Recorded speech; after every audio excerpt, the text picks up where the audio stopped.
Hello दोस्तों, कैसे हैं आप। मेरा नाम नरेंद्र है और आज मैं आपको कुछ जानकारी देना चाहता हूँ एसआईपी के बारे में, म्यूचुअल फंड के बारे में, लाइफ इंश्योरेंस के बारे में और हेल्थ इंश्योरेंस के बारे में।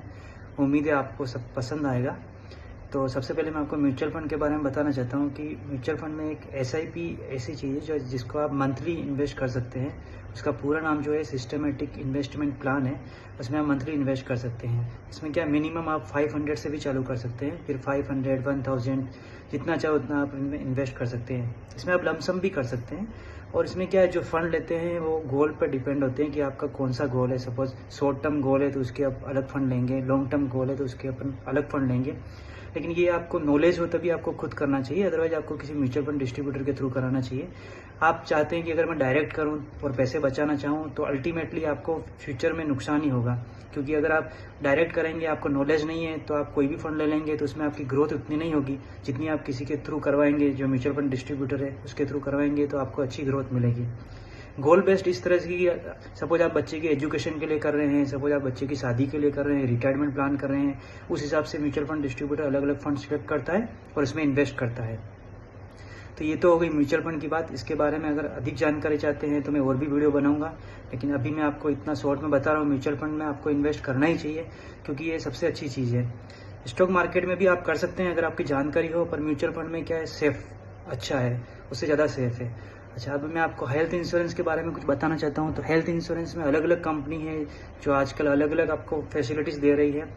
हेल्थ इंश्योरेंस में अगर आप 10 लाख का प्लान लेते हैं तो बहुत अच्छा है। मिनिमम आपको 10 लाख का प्लान तो लेना ही चाहिए। आजकल के एक्सपेंसेस के हिसाब से 10 लाख तो कुछ ज़्यादा नहीं कह सकते। और अभी जो प्लान आ रहे हैं अलग अलग कंपनियों में, वो ऐसा है कि एक रिस्टोरेशन का प्लान होता है, अनलिमिटेड रिस्टोरेशन। उसमें क्या होता है, सपोज आपने 5 लाख का लिया या 10 लाख का लिया है तो आप उसका अनलिमिटेड यूज कर सकते हो। मीन्स कि आप पूरे साल में जितनी बार चाहो उतनी बार आप 10 लाख का यूज कर सकते हो। हाँ, अगर वन टाइम में आपका 10 लाख का 11 लाख होगा तो आपको 1 लाख आपको पॉकेट से पे करना पड़ेगा, अदरवाइज आप अनलिमिटेड उसका यूज कर सकते हो।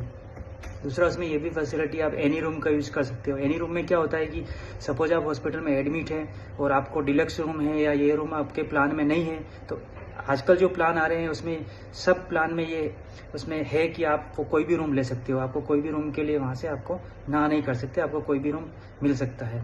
तीसरा, इसमें ये भी है कि आप 5x प्लान ले सकते हो, 10x प्लान ले सकते हो। अच्छा, ऐसे प्लान में क्या होता है, 5x का मतलब होता है कि सपोज आप 10 लाख का प्लान लेते हैं तो वो आपको 500 टाइम्स तक बढ़ेगा। सपोज कि आपने 10 लाख का लिया तो नेक्स्ट ईयर 20 होगा, फिर 30 होगा, फिर 40 होगा, फिर 50 होगा। इस तरह से वो 50 लाख तक का प्लान आपका हो जाएगा। सम एश्योर बोलते हैं उसको। तो अगर आप 10 लाख का लेते हो, फर्स्ट ईयर में आप 10 लाख का अनलिमिटेड रिस्टोरेशन रहेगा। सेकंड ईयर में क्या होगा, 20 लाख हो जाएगा। तो फर्स्ट टाइम जो एडमिट होंगे उसमें 20 लाख और बाकी 10 lakh unlimited restoration. Third year में क्या होगा, 30 लाख हो जाएगा आपका। तो फर्स्ट ईयर में फर्स्ट टाइम जो आप एडमिट होंगे या फर्स्ट टाइम जो क्लेम करेंगे उसमें 30 लाख, फिर 10 लाख। इसी तरह 40 लाख होगा फोर्थ ईयर में। तो फर्स्ट टाइम जो क्लेम करोगे 40 लाख और बाकी 10 लाख। इस तरह से ये प्लान होते हैं, ये आप ले सकते हैं, अच्छे प्लान है। क्योंकि पहले जो प्लान होते थे उसमें क्या होता था कि आपका प्रीमियम बढ़ता रहेगा, आपको एनी रूम भी नहीं मिलेगा, आपका रिस्टोरेशन का भी पहले नहीं था, लेकिन आजकल के प्लान में सब में मिलने लगा है। और एक इसमें ये बेनिफिट है आजकल एक एज लॉक का भी चला है। एज लॉक का मतलब क्या होता है कि जब तक आप फर्स्ट क्लेम नहीं करते तब तक आपका प्रीमियम सेम रहेगा।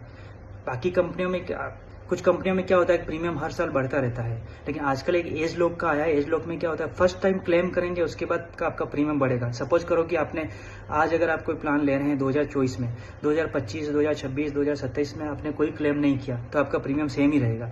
लेकिन जब 2027 या 2028 में जब आपने फर्स्ट टाइम क्लेम किया तो उसके बाद इन्फ्लेशन रेट के हिसाब से आपका प्रीमियम बढ़ेगा। ऐसा नहीं कि आपने 5 साल बाद क्लेम किया तो 5 साल का आपका प्रीमियम बहुत ज़्यादा हो जाएगा। नहीं नहीं नहीं, ऐसा नहीं होगा। अगर आप ऐसा समझ रहे हैं तो गलत है। वो प्रीमियम इन्फ्लेशन रेट के हिसाब से जितना दूसरी कंपनी में होता है उतना ही बढ़ेगा। तो उसको एज लॉक बोलते हैं। तो एज लॉक का भी एक अच्छा आजकल चल रहा है। अच्छा, आजकल के प्लान में क्या है कि जो पहले जो प्लान होता था उसमें सपोज ऑपरेशन के लिए जो डॉक्टर सब यूज करता था, कॉस्मेटिक का जो भी आइटम यूज करता था, वो सब उस समय उसका चार्ज नहीं मिलता था। लेकिन आजकल क्या है कि वो सब मिलने लगा है। आप अनलिमिटेड जितना भी खर्चा करेंगे सारा एक्सपेंसेस आपका कवर होगा। और आजकल के प्लान में क्या होता है, एक ओल्ड डे केयर ट्रीटमेंट भी होता है। जैसे कि आपको पता होगी, ओल्ड डे ट्रीटमेंट में मतलब दिन में एडमिट होते हैं, 1-2 घंटे में फिर निकल जाते हैं, 1-2 घंटे का ट्रीटमेंट होता है। तो वो भी आजकल सब कवर होने लगा है। वो सारे ट्रीटमेंट ओल्ड डे के जितने भी है वो सब कवर होते हैं। और आजकल के प्लान में पहले क्या होता था, 60 डेज प्री रहता था, 180 डेज पोस्ट रहता था। आजकल 90 डेज और 180 डेज रहता है। मीन्स कि सपोज आप एडमिट होते हैं तो उसके 60 डेज के पहले का भी क्लेम कर सकते हैं। आपका मेडिकेयर जो भी हुआ है, मेडिसिन में जो भी एक्सपेंसेस हुआ है वो सब कवर हो जाता है। और अगर एडमिट होने के बाद, डिस्चार्ज होने के बाद 180 डेज का भी जितना भी आपको मेडिसिन का खर्चा होता है वो भी सब आपको मिल जाता है। तो आजकल के प्लान अच्छे हैं, तो आपको हेल्थ इंश्योरेंस लेना ही चाहिए।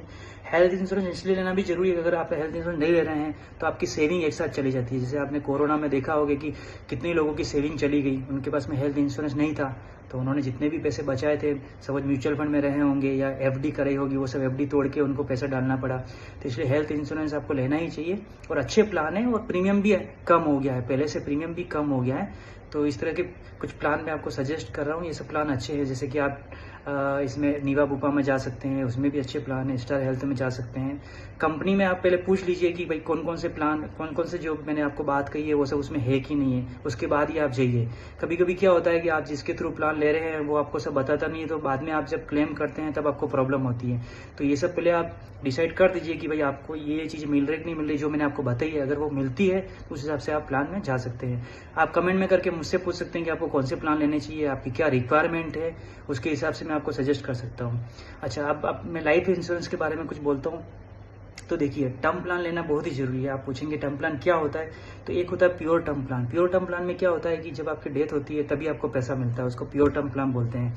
और वो लेना क्यों जरूरी है, देखिए कभी भी कुछ भी हो सकता है। तो आपको पता ही है, कोई हम अमर तो है नहीं कि हम कभी मरेंगे ही नहीं, हर इंसान एक दिन तो मरता ही है।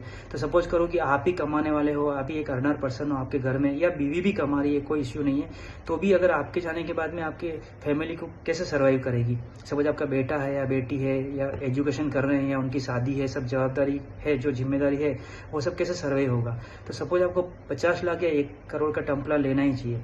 टर्म प्लान क्या होता है कि सपोज आप 65 तक लेना चाहिए या 60 तक लेना चाहिए, कोई 80 तक भी लेता है।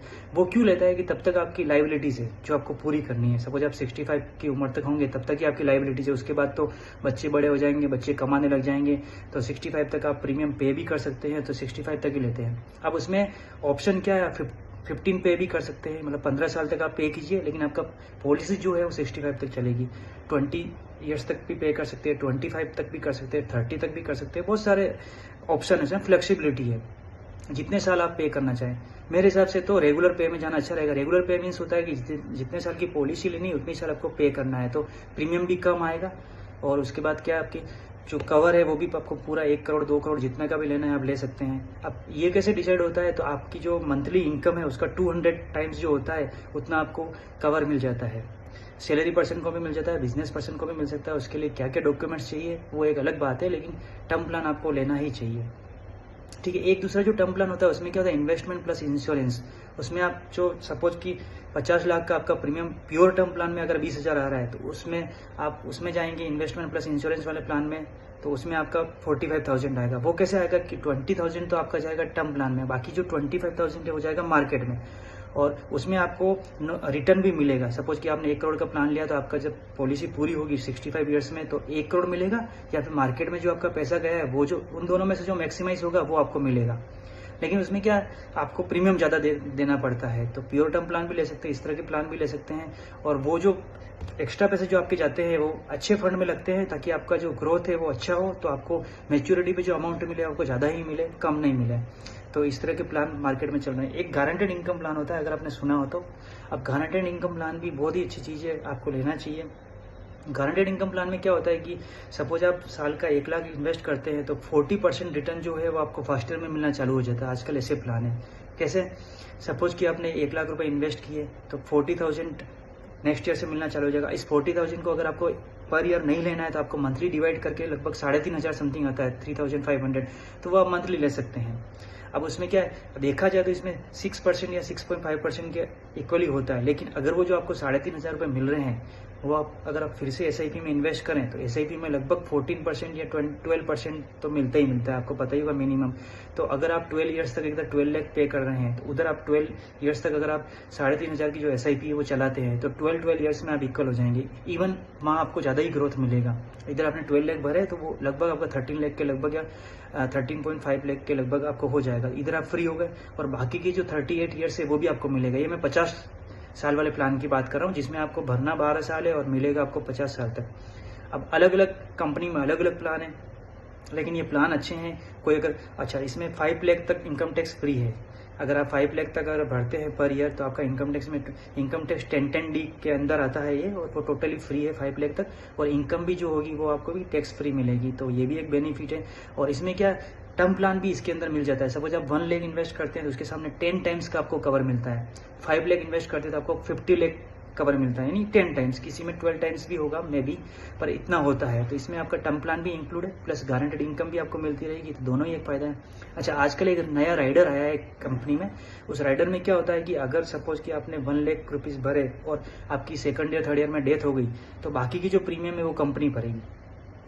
भाई बात आई आपको समझ में, वो तो कंपनी भरेगी, प्लस आपको जो मैच्योरिटी मिलनी है वो भी मिलेगी और प्लस आपकी जो इनकम है वो भी चालू रहेगी। और 1 लाख का लगभग उसमें 15,000 20,000 के एक्स्ट्रा देना पड़ता है एक चार्ज। अगर आप वो लेते हैं, बेनिफिट राइडर बोलते हैं उसको, तो उसमें ये फायदा होता है कि डेथ होने के बाद भी आपका प्रीमियम कंपनी भरेगी और प्लस आपको मैच्योरिटी भी मिलेगी, प्लस आपकी इनकम भी मिलती रहेगी जो फैमिली के लिए बहुत ही जरूरी है। तो वो आप एक राइडर यूज कर सकते हैं। बाकी भी मार्केट में बहुत अच्छे प्लान है, गारंटेड इनकम प्लान, वो आप ले सकते हैं। अगर आपको सजेस्ट कर रहा हूँ तो गारंटेड इनकम प्लान आपको लेना चाहिए, टर्म प्लान आपको लेना चाहिए और आपको SIP चालू करनी ही चाहिए। म्यूचुअल फंड में भी आपको इन्वेस्टमेंट करना ही चाहिए। तो ये मेरे हिसाब से प्रपोजल है। अगर ये आप तीनों अगर आपको समझ में आता है तो आप इसमें इन्वेस्ट कीजिए, बहुत ही ज़रूरी है। और इसके आगे भी मैं वीडियो बनाता रहूँगा, अच्छे अच्छे वीडियो, और इसके बारे में डिटेल से बात करेंगे। म्यूचुअल फंड का मैं एक स्पेशल वीडियो बना दूंगा, लाइफ इंश्योरेंस का मैं स्पेशल बना दूंगा, हेल्थ इंश्योरेंस का मैं बना दूंगा। अभी आपको मैंने शॉर्ट में समझाया है। अगर आपके कुछ क्वेश्चन है तो आप मुझे कमेंट में क्वेश्चन आप भेज सकते हैं, तो मैं उसका जरूर आंसर दूंगा। Thank you very much.